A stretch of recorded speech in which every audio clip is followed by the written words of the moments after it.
भारत पाकिस्तान के बीच हुए ताजा सीजफायर समझौते के कुछ ही घंटे के बाद कश्मीर और राजस्थान में माहौल फिर से तनावपूर्ण हो गया था। देर शाम को जम्मू कश्मीर, पंजाब और राजस्थान के सीमावर्ती इलाकों में गोलीबारी शुरू कर दी गई। ड्रोन्स अटैक की कोशिश हुई है, जिससे भारतीय एंटी डिफेंस सिस्टम ने पूरी तरह से नाकाम कर दिया था। पाकिस्तान ने अखनूर, राजौरी, आरएसपुरा अंतर्राष्ट्रीय सीमा के पास तोपों से गोलीबारी की थी। और आपको यह भी बता दें कि पलनवाला सेक्टर में सीजफायर तोड़ा गया। श्रीनगर और उधमपुर में भी पाकिस्तानी ड्रोन्स देखे गए थे और सेना ने फौरन ही एंटी ड्रोन सिस्टम को सक्रिय कर दिया, जिसके बाद पाकिस्तान के सभी हमले नाकाम कर दिए गए। सीमा के आसपास के सभी इलाकों में हाई अलर्ट घोषित कर दिया गया। नगरोटा में आर्मी बेस के आसपास संदिग्ध गतिविधियां देखी गई थी और रात भर इस पर नजर बनी रही है। जिस तरीके से सीज फायर का उल्लंघन हुआ और जिस तरीके से भारत की तरफ से मुंहतोड़ जवाब दिया गया, उसके बाद से कहा जा रहा है कि शांति है। अभी अलग अलग जगह की तस्वीर हम आपको दिखा रहे हैं। देखिए, श्रीनगर, उधमपुर, साथ ही साथ बाकी की जगहों पर भी आप देख सकते हैं कि किस तरीके से तमाम जगहों पर ड्रोन से हमले की कोशिश हुई है, चाहे वो बारामूला हो, राजौरी हो। और उसके बाद जिस तरीके से भारत की तरफ से मुंहतोड़ जवाब दिया गया है, अब कहा जा रहा है कि रात भर शांति है। एमए की तरफ से प्रेस कॉन्फ्रेंस करके वैसे भी साफ कर दिया गया था कि भारतीय सेना को बहुत साफ निर्देश पहले से ही दिए जा चुके हैं कि किसी भी हमले का मुंहतोड़ जवाब दिया जाएगा।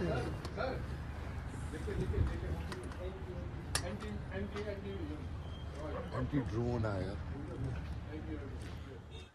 देखिए, 10 तारीख की तस्वीर हम आपको दिखा रहे हैं। राजौरी की तस्वीर है और आप तस्वीर देखकर अंदाजा लगा सकते हैं कि सीज फायर के बाद तुरंत कुछ ही घंटे के बाद किस तरीके से फिर से इसका उल्लंघन किया गया पाकिस्तान की तरफ से। एक के बाद एक ड्रोन्स अटैक देखे गए हैं, जिसके बाद इन तमाम ड्रोन्स को न्यूट्रलाइज किया गया है, सेना की तरफ से ध्वस्त कर दिया गया है। लेकिन सवाल फिर से पूछे गए और कहा यह गया कि पूरी दुनिया के सामने पाकिस्तान फिर से बेनकाब हुआ है कि वो अपनी बातों पर कभी नहीं टिकता। सवाल ये भी उठाए गए कि क्या वहां के सियासतदानों के बीच, वहां की राजनीतिक जो तमाम बड़े ऑफिशियल्स हैं और उनके जो सेना के अधिकारी हैं, उनके बीच किस तरह के टकराव की स्थिति बनी हुई है, जिसके बाद ये जो हमला है वो करने की कोशिश पाकिस्तान ने की है।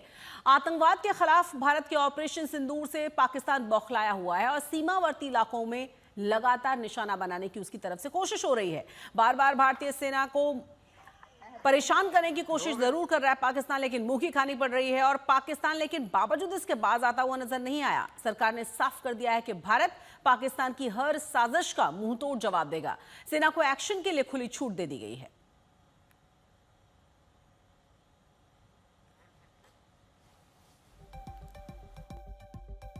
भारत और पाकिस्तान के डीजीएमओज के बीच जो पिछले कुछ दिन से चल रही सैन्य कार्रवाई को रोकने का समझौता आज शाम को हुआ था। पिछले कुछ घंटों से इस समझौते का पाकिस्तान की ओर से घोर उल्लंघन हो रहा है। भारतीय सेना जवाबी कार्रवाई कर रही है और इस सीमा अतिक्रमण से निपट रही है। ये अतिक्रमण अत्यंत ही निंदनीय है और पाकिस्तान इनके लिए जिम्मेदार है। हमारा मानना है कि पाकिस्तान इस स्थिति को ठीक से समझे और इस अतिक्रमण को रोकने के लिए तुरंत उचित कार्रवाई करे। सेना ने इस स्थिति पर कड़ी नजर रखी हुई है और उसे किसी भी अतिक्रमण से निपटने के लिए ठोस और सख्त कदम उठाने के लिए आदेश दे दिए गए हैं। तो तमाम चीजों पर लगातार पैनी निगाह रखी गई है। कल रात को इस साफ कर दिया गया था कि सरकार की तरफ से पूरे निर्देश हैं पहले से ही सेना के पास कि मुंहतोड़ जवाब दिया जाएगा। इसी पर बातचीत के लिए हमारे साथ हमारे 3 संवाददाता जुड़ गए। हमारे साथ सुशांत हैं, असीम बस्ती हैं, साथ ही साथ हमारे साथ अशरफ वानी। अशरफ, सबसे पहले हम आपका रुख करेंगे, समझना चाहेंगे रात भर किस तरह की स्थितियां रही हैं, क्योंकि हमने देखा है कई दिन लगातार जिस तरीके से नापाक साजिशें, कोशिशें पाकिस्तान की तरफ से हर रोज हुई हैं। अब अगर हम कुछ घंटे पहले की बात करें, क्या देखा गया?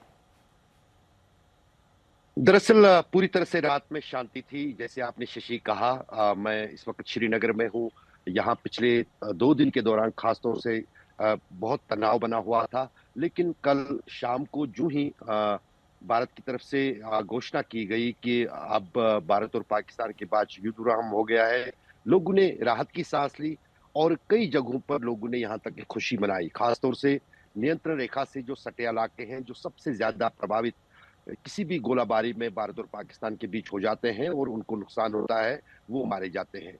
लेकिन कन्फ्यूजन की स्थिति तब बनी जब करीब शाम के ही वक़्त जिस दिन जब गोलाबारी ज़्यादा शुरू होती थी, करीब 8:30 बजे जो है जम्मू कश्मीर के सभी हिस्सों में फिर दोबारा गोलीबारी शुरू हो गई, लेकिन उतनी तीव्रता या तेज़ नहीं थी जितनी पहले की 2 रातों में या 2 दिनों के दौरान या 3 दिनों के दौरान देखी गई थी। और उस बीच श्रीनगर के सेना मुख्यालय के पास कुछ ड्रोन देखे गए।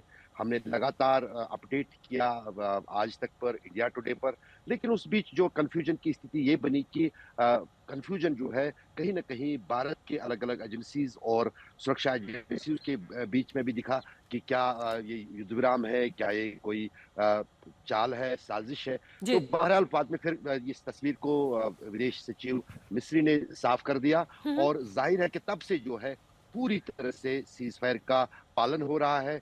पाकिस्तान की तरफ से, भारत की तरफ से पहले ही हो रहा था। लेकिन एक चीज़ जो बहुत महत्वपूर्ण है कि जी। पाकिस्तान की तरफ से पाकिस्तान पर कोई भरोसा नहीं किया जा सकता है, कब, क्या, कहाँ हो, क्योंकि कई सारे स्टेक होल्डर्स वहाँ पर है। एक तरफ वहाँ सरकार है, वहीं दूसरी तरफ वहाँ सेना का शासन सबसे मजबूत चल रहा है और तीसरी बात वहाँ जो आतंकी है, उन आतंकियों पर पाकिस्तान भी काबू नहीं पा सकता है। जी। वो कहीं भी कोई भी हरकत कर सकते हैं और उसका अंदेशा कल शाम को तब हुआ जब नगरोटा में सेना के एक कैंप पर कुछ गोलीबारी हुई है। बहरहाल वहाँ पर तलाशी अभियान चल रहा है और दूसरी तरफ जो महत्वपूर्ण बात शशि ये है कि जिस जांच को इस बिगड़ते हुए हालात के बीच थोड़ा-सा थम दिया गया था, रोक दिया गया था, जो ही सीज़ फायर हुआ है, तो जो पहलगाम में आतंकी हमला हुआ था, जिस पर ऑपरेशन सिंदूर शुरू हो गया, जी। 22 अप्रैल 2025 को, उसको लेकर जो जांच एजेंसियां हैं,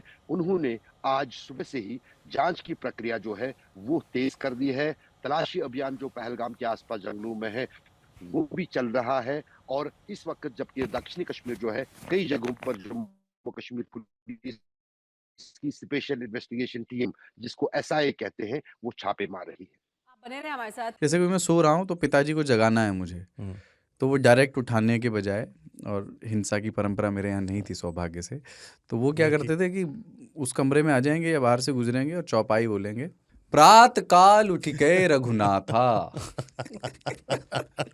मात पिता गुरु नावई माता। कभी कभी मैं गुस्से में उठ करके अरे पापा, तो चरण स्पर्श किया और सो गया। मैंने कहा अब मत उठाना।